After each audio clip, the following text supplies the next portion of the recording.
Welcome to my YouTube channel biology guru. मैं doctor UC Pachauri. हमने आपसे वादा किया था कि अब हम स्टार्ट करेंगे द सेल।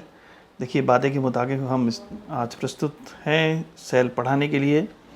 वादा किया तो वादा करके निभाना। Okay, the cell. अब मैं आपको बता दूं सेल के बारे में कि सेल, जिस बच्चे को सेल के बारे में अगर ज्ञान है तो उसके लिए बायोलॉजी बहुत ही सिंपल हो जाती है। उसकी पूरी बायोलॉजी जो है आप टेस्ट पे रख सकते हैं। ओके, तो सेल इतनी इम्पॉर्टेंट है तो सेल को पढ़ना कैसे, ये बहुत महत्वपूर्ण हो जाता है।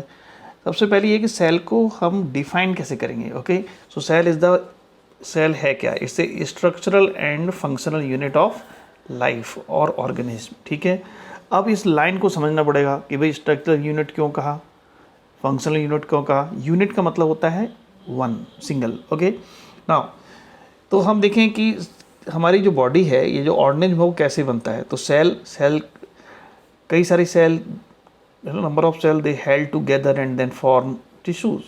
टिश्यूज से मिलकर क्या बनता है? Organ, then organ system, then organism. Okay, तो जो ऑर्गेनिज्म है, ऑर्गेनिज्म की जो स्ट्रक्चर है वो किससे मिलकर बनी हुई है? सेल से। अगर सेल नहीं होती तो ये नहीं होता, तो फिर कभी ऑर्गेनिज्म नहीं बन पाता। ओके, दूसरा एस्पेक्ट है तो यूनिट मतलब एक, यानी इसके जो है किससे मिलकर बना हुआ है? सेल से। तो सिंगल यूनिट क्या होगी? सेल। ओके, अब दूसरा एस्पेक्ट है फंक्शनल यूनिट। अब देखना हमें ये है कि हमारी पूरी बॉडी में क्या हो रहा है, क्या फंक्शनिंग हो रही है। तो हमें पूरी बॉडी खकोलने की ज़रूरत नहीं है। हम क्या करेंगे, हम यहाँ से हम लेंगे, इसको पिकअप करेंगे तो उसमें क्या टिश्यू आएगा, बहुत सारी सेल्स होंगी। जब उन सेल्स को भी अलग अलग करेंगे तब हमारे पास आएगी सिंगल सेल। तो जो फंक्शन ऑर्गेनिज्म में हो रहा है वही सेल में हो रहा है, और जो सेल में हो रहा है वही यहाँ पे हो रहा है। ओके, इसलिए इसको बोलते हैं फंक्शनल यूनिट ऑफ लाइफ। तो स्ट्रक्चर का समझ में आ गया, फंक्शन समझ में आ गया। अब सेल को आपने सुना होगा prokaryotic and eukaryotic cell. Okay, किसके बेसिस पर डिवाइड किया गया है? तो ये डिवाइड किया गया है on the basis of nucleus, basically true nucleus और मेम्ब्रेन बाउंड न्यूक्लियस। सेल को इन्होंने दो भागों में बांटा है। Okay, two types, one is prokaryotic cell, another one is eukaryotic cell. Prokaryotic cell का मतलब क्या? प्रोमीस होता है प्रिमिटिव। ओके, प्रिमिटिव मतलब बहुत पुराना। कैरियन मीस होता है न्यूक्लियस। जिसमें प्रिमिटिव न्यूक्लियस है उसको हम प्रोकैरियोटिक सेल बोलते हैं। यू मीस क्या होता है? यू मीस होता है ट्रू, और कैरियन मीस क्या होता है? न्यूक्लियस। जिसमें ट्रू न्यूक्लियस होता है उसको हम यूकैरियोटिक सेल बोलते हैं। अब नेक्स्ट क्वेश्चन क्या है कि what do you mean by true nucleus? True nucleus से आप क्या समझते हैं? ओके, तो सबसे पहले हम डायग्राम समझेंगे, उसके बाद हम इनका डिफरेंस पढ़ेंगे। ये पूरा आपका सेल का डायग्राम है। तो सेल में सबसे पहले हम क्या पढ़ेंगे? सबसे पहले आउटर बाउंड्री जो है ना उसके बारे में पढ़ते हैं। एक सीक्वेंस है पढ़ने का सेल का। ओके, कैसे पढ़ना ये भी बहुत इंपॉर्टेंट हो जाता है, महत्वपूर्ण हो जाता है। सबसे पहले क्या होगा, सबसे आउटर बाउंड्री जो हमने ब्लू कलर से बनाई है, that is what we have cell wall. Okay, cell wall के नीचे, बीनीथ द सेल वाल क्या होता है? Plasma membrane. प्लाज्मा मेम्ब्रेन, या इसी को हम कभी कभार बोलते हैं सेल मेम्ब्रेन और प्लाज्मा लेमा, है ना, सेलेक्टिवली परमियल मेम्ब्रेन। तो तमाम सारे इसके नाम दे रखे हैं। ओके, अब जैसे ही हम इसके अंदर एंट्री करेंगे तो ये जो दिख रहा है ना पोर्शन आपको पूरा, ये पूरा पोर्शन कहलाता है साइटोप्लाज्म। साइटो बेसिकली ये साइटोप्लाज्म है, साइटो। ओके, साइटो मीन्स क्या होती है? सेल। प्लाज्म मीन्स क्या होता है? Fluid. Okay, the fluid present within cell is called cytoplasm. इसी को बहुत इंपॉर्टेंट क्वेश्चन आता है कि main arena of cellular activity कौन है? वो है आपका cytoplasm. Okay, main arena of cellular activity.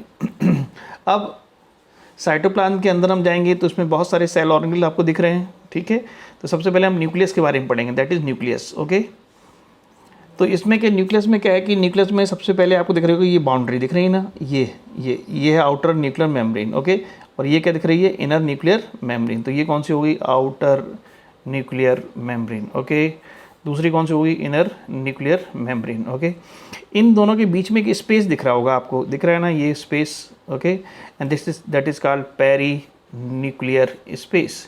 इसका जो आप देखेंगे वॉल्यूम अगर कितना होता है, 10 to 50 nm होता है। ठीक है, न्यूक्लियर स्पेस की जो यहाँ पे साइज वाइज होगी। ओके, नाउ अब न्यूक्लियस के अंदर हम कूद जाएं, इसके अंदर हम कूद गए तो यहाँ पे क्या दिख रहा है आपको? यहाँ दिख रहा है प्लाज्मा, इसे कहेंगे nucleoplasm. Plasm is again fluid present where in nucleus, तो उसको बोलते हैं न्यूक्लियोप्लाज्म। ओके, नाउ और क्या दिख पा रहे हैं, आपको दिख रहा हो, ये दिख रही स्ट्रक्चर दिख रही है आपको, ये से कहते हैं न्यूक्लियोलस। ओके, न्यूक्लियोलस क्या है, न्यूक्लियोलस वो जगह है जहाँ आरआरएनए सिंथेसिस होती है। आरआरएनए क्या है, राइबोसोमल आरएनए। ओके, राइबोसोम आपने नाम सुना होगा, आरआरएनए सिंथेसिस यहीं पे होती है। कहाँ पे होती है, न्यूक्लियोलस में। ओके, ये सब हम हर एक पॉइंट्स को हम डिटेल पढ़ेंगे, सेल वाल पढ़ेंगे, मेम्ब्रेन पढ़ेंगे, न्यूक्लियस पूरा डिटेल पढ़ना है, सब डिटेल पढ़ना है। ये क्या है, ओवरऑल एक आइडिया आपको दे रहे हैं। ओके, लेकिन आइडिया बहुत इंपॉर्टेंट है, ये पूरा पढ़ना पड़ेगा, कौन सी जगह पे क्या है, किस तरीके से है, तभी आपको आगे बायोलॉजी समझ में आएगी। ओके नाउ, तो हमने क्या देखा, मेम्ब्रेन देख ली, हमने स्पेस देख लिया, इसके बीच में अंदर कूद गया तो प्लाज्मा देख लिया, फिर न्यूक्लियोलस देख लिया। अब ये दिख रहा है ना आपको क्रोमेटिन, ये धागे नुमा संरचना, thread like structure. Thread like structure what we call it, chromatin fibres. Okay, chromatin fibre जो है जब ये कंडेंस्ड हो जाते हैं, मोटे हो जाते हैं, तब इनको बोलते हैं क्रोमोसोम। ये कब होता है, सेल डिवीजन में। तो सेल डिवीजन में एक स्टेज है, उसका नाम है मेटाफेज, आपने सुना हो शायद नाम। ठीक है, ये सब डिटेल बाद में पढ़ेंगे। ओके, आप समझ लो कि थ्रेड लाइक स्ट्रक्चर जो है उसको बोलते हैं क्रोमेटिन फाइबर्स। अब क्रोमेटिन फाइबर किससे मिलकर बने होते हैं, तो ये बने होते हैं DNA plus histone protein. Okay, DNA plus histone protein.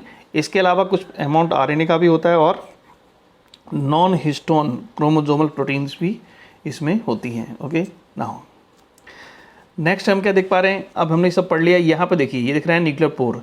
Nuclear pore क्या है, पोर है भी, जगह है, गेट है, जिसके माध्यम से कोई भी चीज़ साइटोप्लाज्म से कहाँ भेज सकते हैं, न्यूक्लियस से, न्यूक्लियस से साइटोप्लाज्म, जैसे आरएनए है, प्रोटीन है।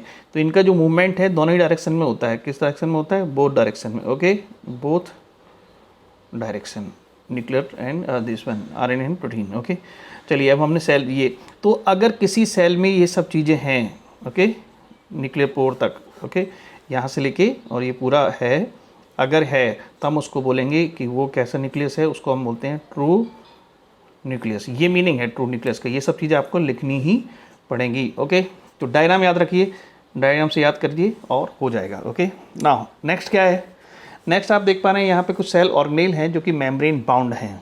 ये देखिए, ये माइटोकॉन्ड्रिया शो कर रहे हैं। माइटोकॉन्ड्रिया को हम क्या बोलते हैं, powerhouse of the cell. क्यों बोलते हैं, क्योंकि इसमें एटीपी सिंथेसिस होता है। ओके, एटीपी यहाँ बनते हैं। और माइटोकॉन्ड्रिया कैसा है, डबल मेम्ब्रेन है, देखिए आउटर मेम्ब्रेन और ये इनर मेम्ब्रेन।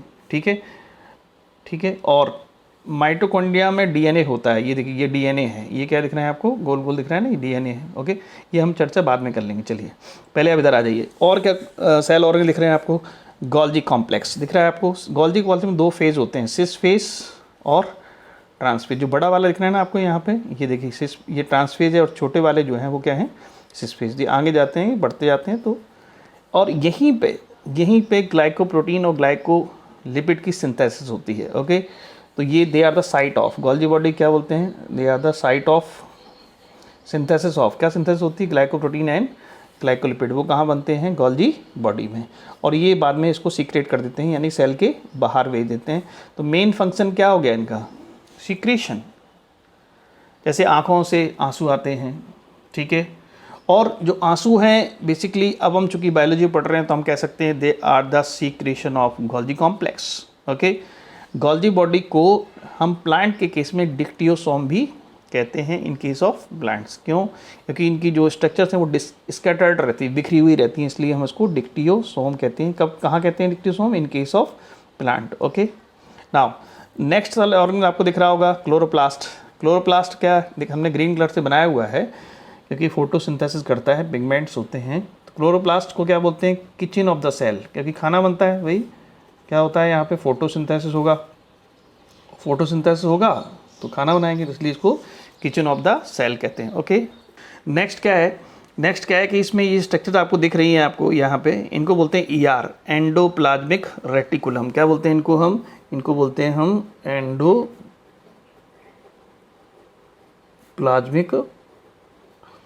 रेटिकुलम। ओके, तो इसको शॉर्ट में बोलते हैं ईआर। ओके, अब ईआर जो है देखिए आप, जो आउटर न्यूक्लियर मेम्ब्रेन जुड़ी हुई हैं, ये कहाँ तक जा रही है, प्लाज्मा मेम्ब्रेन तक।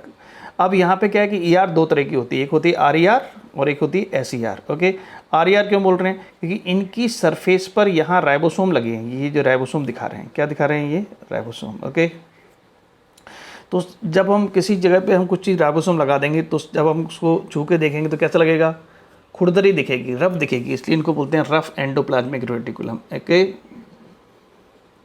तो आपको याद कैसे रखना है, R फॉर राइबोसोम, राइबोसोम लगे इसलिए इनको RER, रफ एंडोप्लाज्मिक रेटिकुलम बोलते हैं। ये भी ER है, लेकिन इनकी सरफेस पर राइबोसोम नहीं है, तो इनकी सरफेस कैसी हो गई, स्मूथ हो गई। कैसी हो गई इनकी सरफेस, स्मूथ हो गई। ओके, इसलिए इनको क्या बोलते हैं, स्मूथ एंडोप्लाज्मिक रेटिकुलम। ओके, अब फंक्शनिंग क्या है इनकी, फंक्शन की हम बात करते हैं तो क्या होता है, जो RER है, RER क्या करता है, RER में राइबोसोम लगे हैं। ओके, तो राइबोसोम जहाँ पे भी है ना वो प्रोटीन बनाएंगे। देखिए यहाँ पे भी राइबोसोम है, देखिए यहाँ पे भी लिखना है फ्री राइबोसोम, ये भी राइबोसोम है, तो ये भी क्या करेंगे, प्रोटीन बनाएंगे। लेकिन जो फ्री राइबोसोम हैं वो प्रोटीन ऐसी बनाएंगे जो सेल के अंदर काम आनी है, यानी न्यूक्लियस के अंदर बहुत सारे एंजाइम्स चाहिए होते हैं। एंजाइम्स क्या है, प्रोटीन है, तो जो एंजाइम्स यहाँ चाहिए, प्रोटीन यहाँ चाहिए, एंजाइम चाहिए यहाँ चाहिए, कहीं पे भी चाहिए ना, तो कहाँ काम आते हैं इन, ये कैसे बनाते हैं प्रोटीन, ये भी प्रोटीन बनाते हैं। लेकिन इनकी जो प्रोटीन होती है वो होती है नॉन सीक्रेटरी। कैसी होती है, नॉन सीक्रेटरी, यानी कि सेल के, या हम क्या कह सकते हैं कहाँ काम आएगी, वो सेल के अंदर काम आनी है। ओके, लेकिन इनकी जो प्रोटीन होती है वो गोल्जी बॉडी के माध्यम से कहाँ चलेगी, सेल के बाहर। तो कैसी प्रोटीन बनाते हैं, सीक्रेटरी प्रोटीन, RER। ओके, जहाँ राइबोसोम आप देखें, राइबोसोम क्या बोलते हैं, protein factory, cellular factory. Okay, जहाँ राइबोसोम आप देखें समझ लेना कि वहाँ प्रोटीन का फॉर्मेशन हो रहा होगा। ओके, तो प्रोटीन तो ये भी बनाएंगे, फ्री राइबोसोम, प्रोटीन ये भी बनाएंगे, तो अंतर क्या रहा, ये बाहर भेजेंगे और ये जो है ये प्रोटीन बनाएंगे, सेल के अंदर काम आएगी। ओके, नाउ अब एक एनिमल्स में एक सेल ऑर्गेनेल होता है जिसे कहते हैं लाइसोसोम। ठीक है, तो लाइसोसोम की जो प्रोटीन है, तो क्वेश्चन क्या आ गया, क्या RER सभी प्रोटीन वो बनाता है जो बाहर भेजते हैं सीक्रेशन के रूप में, ना, एक जगह ऐसी है लाइसोसोम। कौन सी जगह है वो, लाइसोसोम है, लाइसोसोम नाम सुना होगा आपने। तो लाइसोसोम की जो प्रोटीन है, जो एंजाइम्स हैं, वो भी कौन बनाता है, RER ही बनाते हैं। ठीक है, तो RER एक जगह प्रोटीन है जो लाइसोसोम की, वो RER ही बनाता है। ओके, इसके अलावा SER का सिंथेसिस भी RER ही करता है। ये सब हम मोटे मोटे तरीके से पढ़ रहे हैं, डिटेल आगे पढ़ेंगे। ओके, जब हम RER पढ़ेंगे ना। अब हम क्या देख पा रहे हैं, SER। तो SER में हम क्या देखेंगे, स्मूथ एंडोप्लाज्मिक रेटिकुलम। तो इनका जो बेसिकली जो क्लासिफिकेशन है वो इसी पे है कि राइबोसोम जुड़े हैं या राइबोसोम उनकी सरफेस पर नहीं जुड़े हैं। ओके, अब ये चलिए एक चीज़ और बता देते हैं, यहीं पे जो राइबोसोम यहाँ बाइंड है तो यहाँ पे लगाना पड़ेगा ना आपको ग्लू, फेविकॉल, कुछ तो लगाना पड़ेगा ना फेविकॉल टाइप से। तो वो क्या है जो इसको जोड़े रखती है, तो वो प्रोटीन है, उन प्रोटीन का नाम है राइबोफोरिन। क्या नाम है उन प्रोटीन का, उन प्रोटीन का नाम है राइबोफोरिन। ओके, 1 और 2 हैं, एक्स्ट्रा पॉइंट है, NCERT में नहीं है। और ये कैसी प्रोटीन है, दे आर बेसिकली ग्लाइकोप्रोटीन है। कैसी प्रोटीन है ये, ग्लाइकोप्रोटीन है। तो ये किस तरह काम करती है, फेविकॉल की तरह, यानी कि राइबोसोम को ER की सरफेस पर अटैच करवाएंगे। ओके, नाउ नेक्स्ट अब हम देखते हैं SER। SER का क्या है, SER काम होता है लिपिड सिंथेसिस। RER का देख लिया हमने प्रोटीन सिंथेसिस, इसका क्या है, लिपिड सिंथेसिस। ओके, और स्टेरॉइड आपने पढ़ा होगा, ठीक है, तो स्टेरॉइड सिंथेसिस भी SER करते हैं। बेसिकली स्टेरॉइड क्या है, वो डायराइड लिपिड ही हैं वो, ठीक है, तो स्टेरॉइड सिंथेसिस भी ये करेगा। डिटॉक्सिफिकेशन, डी मतलब क्या होता है, हटाना, डिलीट करना, किसको, टॉक्सिक सब्सटेंसेस को। यदि कोई भी टॉक्सिक सब्सटेंस अपनी बॉडी में है या हम ड्रग ले रहे हैं और उसमें क्या हुआ कि उसने साइड इफेक्ट दे दिया, हमारी टॉक्सिक हो गया, तो उसको डिटॉक्सिफाई कौन करेगा, डिटॉक्सिफाई, SER। तो इसमें एक प्रोटीन होती है जिसका नाम है साइटोक्रोम CYT मतलब साइटोक्रोम P450। ओके, जो कि इसके डिटॉक्सिफिकेशन में काम करती है। नेक्स्ट क्या है, जो मसल्स जो होती हैं, मसल्स का कॉन्ट्रैक्शन रिलैक्सेशन, तो ये कौन करता है, ये भी SER ही कंट्रोल करता है, कॉन्ट्रैक्शन एंड देन रिलैक्सेशन, ये भी SER करता है। देन कैल्शियम अपटेक, कैल्शियम का स्टोर हाउस है, कैल्शियम यहीं स्टोर रहते हैं। ओके, कैल्शियम का क्या कहते हैं, स्टोर हाउस। ओके, अब नेक्स्ट स्ट्रक्चर आपको दिख रही होगी, वो है वैक्यूल, ऐसे कहते हैं सैप वैक्यूल। तो बेसिकली सैप वैक्यूल में क्या होता है, सैप वैक्यूल में क्या होता है, देखिए इसमें आपके सॉल्ट, ओके, शुगर, आयन, इनका कंसंट्रेशन कैसा होता है, ज़्यादा होता है। तो सैप वैक्यूल की मेम्ब्रेन है, सिंगल मेम्ब्रेन बाउंड होता है, ये भी मेम्ब्रेन है, उस मेम्ब्रेन का नाम है टोनोप्लास्ट। ये बहुत इंपॉर्टेंट है कि वैक्यूल की मेम्ब्रेन का नाम बताइए, उसका नाम है tonoplast. Okay, tonoplast that is vacuole membrane. इसी को बोलते हैं मेम्ब्रेन विद इन मेम्ब्रेन, इसको क्या बोलते हैं, और इसी क्या बोलते हैं, membrane with in membrane. Okay, tonoplast को कहते हैं, बैक्यूल की मेम्ब्रेन को कहते हैं। नाउ नेक्स्ट क्या है, नेक्स्ट आप देख पा रहे हो राइबोसोम। तो ये राइबोसोम कैसे हैं, यहाँ पे 80S है, कैसे राइबोसोम, फ्री राइबोसोम के, कुछ तो अटैच्ड हैं और कुछ फ्री राइबोसोम है। ओके, तो राइबोसोम कहाँ कहाँ होते हैं, एक तो ये साइटोप्लाज्म पड़े हुए हैं, कुछ ER पड़े हुए हैं, कुछ यहाँ पे भी लगे रहते हैं। Nuclear membrane, outer nuclear membrane पे भी राइबोसोम पाए जा सकते हैं। ओके, नाउ इनको साइंटिस्ट थे पैलिडे, इन्होंने खोजा, इसलिए इनको पैलिडे ग्रेन्यूल्स बोलते हैं। क्या बोलते हैं इनको, पैलिडे ग्रेन्यूल्स। प्रोटीन फैक्ट्री, क्योंकि प्रोटीन बनाते हैं। सेलर फैक्ट्री भी कहते हैं। स्मॉलेस्ट सेल ऑर्गेनेल, सबसे छोटे सेल ऑर्गेनेल्स यही हैं। Organelle with in organelle, organelle with in organelle क्यों बोल रहे हैं, चलिए ये भी देख लेते हैं। देखिए हम आपको बताएं, राइबोसोम साइटोप्लाज्म में है, आर्या से जुड़े हुए हैं। इसके अलावा राइबोसोम जो है माइटोकॉन्ड्रिया में भी होते हैं। देखिए ये देखिए पड़े हुए हैं, कौन से हैं, 70S टाइप। क्लोरोप्लास्ट में भी होते हैं 70S टाइप। तो क्वेश्चन आता है कि साइटोप्लाज्म के अलावा राइबोसोम कहाँ कहाँ पे हैं, माइटोकॉन्ड्रिया में भी है, क्लोरोप्लास्ट में भी है, ER में भी है। अब ER में कौन से, ER में 80S टाइप वाले हैं। ओके, ठीक है, और 80S में भी कौन सी यूनिट है, 60S जुड़ी रहती है यहाँ पे। ओके, बड़ी यूनिट। तो ये हमने देखा किस तरीके से रहेगा। ओके, अब नेक्स्ट क्या है, नेक्स्ट आ गई माइक्रोबॉडीज़। ओके, तो माइक्रोबॉडीज़ क्या है, माइक्रोबॉडीज़ क्या है कि माइक्रो क्या बोल रहे हैं, बहुत माइन्यूट स्ट्रक्चर्स हैं और कैसी हैं, सिंगल मेम्ब्रेन बाउंड। ओके, तो सिंगल मेम्ब्रेन बाउंड में कौन कौन सी है, आपने नाम सुना, ग्लाइक्सोसोम, ओके, पैराक्सिसोम, स्पिरोसोम, लाइसोसोम। और लाइसोसोम कहाँ होते हैं, एनिमल सेल में। ठीक है, तो ये आपकी जितनी भी हैं ये सिंगल मेम्ब्रेन बाउंड। ठीक है, और क्वेश्चन ये भी आता है सिंगल मेम्ब्रेन बाउंड कौन कौन से हैं, तो ये आपके सिंगल मेम्ब्रेन बाउंड ही हैं। ये कहाँ पाए जाते हैं, प्लांट सेल में। पैराक्सिसोम ऐसे हैं, दोनों जगह पाए जाते हैं, प्लांट सेल में भी होते हैं और एनिमल सेल में।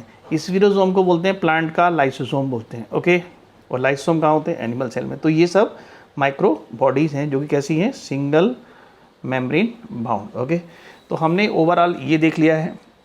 अब एक क्वेश्चन और, क्या ये जो क्रोमेटिन फाइबर्स हैं वो किससे मिलकर बने हुए हैं, DNA से। तो यह DNA है प्लस क्या है, हिस्टोन प्रोटीन है। ओके, क्वेश्चन आता है न्यूक्लियस के अलावा DNA कहाँ कहाँ पाया जाता है यूकैरियोटिक सेल में, तो वो है यहाँ पे। देखिए ये कहाँ है, माइटोकॉन्ड्रिया में है। ओके, DNA है, यहाँ पे भी आपको DNA दिख रहा होगा, क्लोरोप्लास्ट में। तो माइटोकॉन्ड्रिया क्लोरोप्लास्ट में DNA पाया जाता है। ओके, तो ये आपका पूरा कंसेप्ट हो गया किसके बारे में, सेल के बारे में। ओके, तो सेल बहुत इंपॉर्टेंट है और आपको पढ़ना बहुत ज़रूरी है। ओके, अभी हम एक एक करके सबको पढ़ेंगे। ओके, अब हम पढ़ रहे हैं कि डिफरेंस जो हमने अभी तक पढ़ा है वो क्या क्या है। यूकैरियोटिक सेल में हमने क्या देखा, they have true nucleus. Okay, what they have, true nucleus. True nucleus का मतलब मेम्ब्रेन होगी, न्यूक्लियर मेम्ब्रेन होगी। Okay, outer membrane, nuclear membrane, inner nuclear membrane, perinuclear space, इसमें कितना होता है, देखो 10 to 50 nm। ओके, न्यूक्लियोप्लाज्म, जो प्लाज्म भरा हुआ है, न्यूक्लियोप्लाज्म बोल दिया, न्यूक्लियोलस बोल दिया।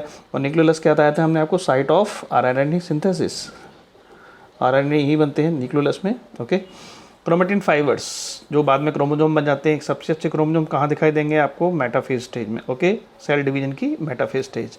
न्यूक्लियर पोर से क्या होता है, RNA प्रोटीन दोनों डायरेक्शन में जा सकते हैं। तो ये पूरे इसका मतलब है true nucleus. Okay, now next, membrane bound cell organelles. हमने देखा कि मेम्ब्रेन द्वारा बाउंड होते हैं, कौन कौन से हैं, माइटोकॉन्ड्रिया है। ये माइटोकॉन्ड्रिया कैसा है, डबल मेम्ब्रेन है, बाउंड है। क्वेश्चन आता है डबल मेम्ब्रेन कौन से हैं, ये भी डबल मेम्ब्रेन है, क्लोरोप्लास्ट। ओके, ये कैसा है, सिंगल मेम्ब्रेन है। ओके, तो ये डबल मेम्ब्रेन हो गया, ये डबल मेम्ब्रेन हो गया।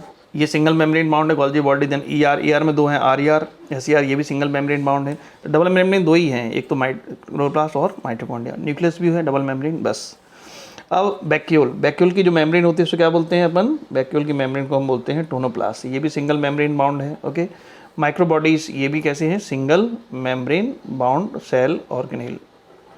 तो अब इसमें क्या होता है, अगर हम प्रोकैरियोट्स में देखें तो प्रोकैरियोट्स में मेम्ब्रेन बाउंड, देखिए एक तो क्या है, ट्रू न्यूक्लियस नहीं होता है, मतलब ये सब चीज़ें गायब रहेंगी, यहाँ नहीं होती थी, हमने ये लगाया हुआ है स्टार क्रॉस, मतलब ये सब चीज़ें यहाँ पर नहीं होती है। दूसरा क्या है, मेम्ब्रेन बाउंड सेल ऑर्गेनेल्स। देखिए ये जितने भी सेल ऑर्गेनेल्स यहाँ से लेके यहाँ तक, ये सब भी यहाँ प्रोकैरियोट्स में नहीं पाए जाते। ओके, अब एक क्वेश्चन और आता है कि कौन से ऐसे सेल ऑर्गेनेल हैं जो मेम्ब्रेन बाउंड नहीं हैं, तो वो कौन कौन से हैं, ribosome, centrioles and then nucleolus. Okay, अब प्रोकैरियोट्स को हम देख लें एक बार। तो प्रोकैरियोट्स में हम क्या देखेंगे, प्रोकैरियोट में क्या देख पा रहे हैं, इसमें कुछ होते नहीं है। इसमें क्या होता है कि ये 3 लेयर्ड एक इन्वेलप होता है, इससे पहली लेयर जो है उसको कहते हैं ग्लाइकोकैलिक्स, दूसरी वाले को सेल वॉल, तीसरी वाले को प्लाज्मा मेम्ब्रेन। और अंदर गए तो ये इसमें भी है साइटोप्लाज्म। ओके। और क्या है, ये डीएनए दिख रहा है आपको, डीएनए इसको जीनोफोर या न्यूक्लियोइड बोलते हैं, जेनेटिक मटेरियल हो गया। इसके अलावा इसमें एक छोटा डीएनए और होता है, डबल स्ट्रैंडेड सर्कुलर डीएनए और होता है, डबल स्ट्रैंडेड सर्कुलर डीएनए, क्या नाम उसका, प्लाज्मिड। कैसे पहचानेंगे कि वो प्लाज्मिड है या जीनोमिक डीएनए है, तो ये छोटा होता है इससे। ओके नाउ प्लाज्मा मेम्ब्रेन जो है कुछ जगह मुड़ी हुई रहती है, देखिए इन्वेजिनेटेड है, इसको बोलते हैं मीजोसोम। मीजोसोम को बोलते हैं बैक्टीरियल माइटोकॉन्ड्रिया, क्योंकि यही वो जगह है जहाँ एटीपी बनते हैं, इसलिए इसको बैक्टीरियल माइटोकॉन्ड्रिया भी कहते हैं।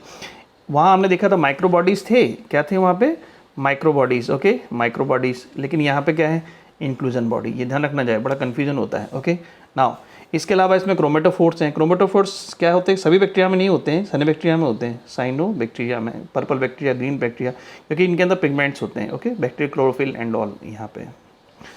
अब तो ये हमने देख लिया क्या है। तो इसमें क्या होता है कि कॉमन क्या क्या हो गए, एक तो मेम्ब्रेन, इधर भी होगी मेम्ब्रेन, इधर भी होगी। राइबोसोम, राइबोसोम भी कॉमन हो गए, लेकिन इसमें 70S होता है, उसमें 70S और 80S दोनों तरह के राइबोसोम आपको दिखेंगे। ओके अक्सर बच्चों को ये कन्फ्यूजन होता है कि इसमें कौन कौन से डबल मेम्ब्रेन बाउंड हैं, कौन सिंगल मेम्ब्रेन बाउंड हैं, किनसे इनमें मेम्ब्रेन नहीं होती हैं। ठीक है, मैं आपको बता दूं कि डबल मेम्ब्रेन बाउंड में आपके आ जाएंगे माइटोकॉन्ड्रिया, क्लोरोप्लास्ट। ओके न्यूक्लियस भी डबल मेम्ब्रेन होता है। क्लोरोप्लास्ट बेसिकली इसको बोलते हैं प्लास्टिड। बेसिकली प्लास्टिड में 3 पार्ट होते हैं, एक होता है क्रोमोप्लास्ट, ओको क्रोमोप्लास्ट, एक होता है क्लोरोप्लास्ट और होता है ल्यूकोप्लास्ट। ये अपन बाद में डिटेल पढ़ लेंगे। ओके तो ये प्लास्टिड का पार्ट है। नेक्स्ट क्या है, सिंगल मेम्ब्रेन बाउंड कौन कौन से हैं, जैसे आपने देखिए डायग्राम से देखना है, इससे आपको इजी रहेगा याद करना। एक तो गोल्गी कॉम्प्लेक्स हो गया, ER हो गया, बैक्यूल हो गया। बैक्यूल की मेम्ब्रेन क्या बोलते हैं अपन, रिवीजन करवा दें आपको, क्या बोलते हैं, टोनोप्लास्ट। ओके माइक्रोबॉडीज जितनी भी हैं आपके, चाहे वो ग्लैक्सिसोम है, प्रक्सिसोम है, स्पिरोसोम है, तो ये इनके क्वेश्चन आते हैं कि ये सिंगल मेम्ब्रेन है या डबल मेम्ब्रेन है। तो डबल मेम्ब्रेन 3 ही है, उसके अलावा सब ये सिंगल मेम्ब्रेन बाउंड है। ओके इसके अलावा ऐसे कौन से हैं जिनमें मेम्ब्रेन नहीं होती है, क्रॉस लगा हुआ है, वो ribosome, nucleolus and then centriole. ये 3 ऐसे हैं जिनमें मेम्ब्रेन नहीं होती है। अब एनिमल सेल में यहाँ पर न्यूक्लियस के पास में कुछ सिलेंड्रिकल स्ट्रक्चर होती है इस तरीके से, which are perpendicular to each other. Perpendicular मतलब 90 के एंगल पे, इनको हम बोलते हैं सेंट्रियोल। क्या बोलते हैं इनको, सेंट्रियोल। कहाँ होते हैं ये होते हैं एनिमल केस में। हायर प्लांट्स में ये नहीं पाए जाते हैं, लोअर प्लांट्स में होंगे। ओके लोअर प्लांट मतलब जैसे कि एल्गी है तो उसमें ये सेंट्रियोल होंगे। ठीक है, अब क्वेश्चन कई बार ये भी पूछ लेते हैं कि एनिमल सेल और प्लांट्स, जो प्लांट सेल दोनों ही यूकैरियोटिक नेचर की हैं, तो इनमें डिफरेंस क्या होगा। बाकी बहुत ज़्यादा डिफरेंस नहीं होता। देखिए मैं डिफरेंस क्या क्या है किसमें, प्लांट सेल और एनिमल सेल, वो भी आपको बता देते हैं। एक तो हो गया सेल वाल, सेल वाल कहाँ होगी, प्लांट सेल में होगी। ठीक है, दूसरा हो गया क्लोरोप्लास्ट, क्लोरोप्लास्ट कहाँ होगा, प्लांट सेल में होगा। तीसरा इसमें है बैक्यूल, बैक्यूल भी कहाँ होंगे, प्लांट सेल में होंगे। ओके ठीक है, और चौथा क्या हो गया, लाइसोसोम कहाँ होते हैं, एनिमल सेल में, लाइसोसोम लिखा है हमने, लाइसोसोम एनिमल सेल में हो गए। सेंट्रियोल कहाँ होते हैं, एनिमल सेल में होते हैं। तो ये मेजर डिफरेंस है प्लांट सेल और एनिमल सेल में। ओके हम ये भी देख लेते हैं कि जो प्लांट सेल एनिमल सेल हैं ये दोनों ही यूकैरियोटिक नेचर के हैं। ओके क्या है इसमें, यूकैरियोटिक नेचर के हैं। ओके अब इसमें डिफरेंस क्या है, प्लांट सेल में सेल वाल होती है, एनिमल सेल में सेल वाल नहीं होती है। इसमें क्लोरोप्लास्ट होता है, इसमें क्लोरोप्लास्ट। सेप बैक्यूल कहाँ होते हैं, प्लांट सेल में, एनिमल सेल में नहीं होते। ओके लाइसोसोम कहाँ होते हैं, लाइसोसोम होते हैं प्लांट सेल में तो नहीं होते हैं, कहाँ होते हैं, एनिमल सेल में। सेंट्रियोल्स कहाँ होते हैं, हायर प्लांट्स में तो नहीं होते हैं, कुछ लोअर प्लांट्स में होते हैं। जैसे कि हम बात करें एल्गी, ओके उन एल्गी में होंगे जिनमें फ्लैजला बन रहे होंगे, क्योंकि फ्लैजला का जो ओरिजिन है ना, जहाँ से वो निकलते हैं, वो सेंट्रियोल लाइक स्ट्रक्चर ही होती है। ओके तो जहाँ फ्लैजला होंगे ना, तो एल्गी में फ्लैजला होते हैं, भले ही वो लोअर प्लांट्स हैं लेकिन फ्लैजला होंगे तो उनमें सेंट्रियोल प्रेजेंट होंगे।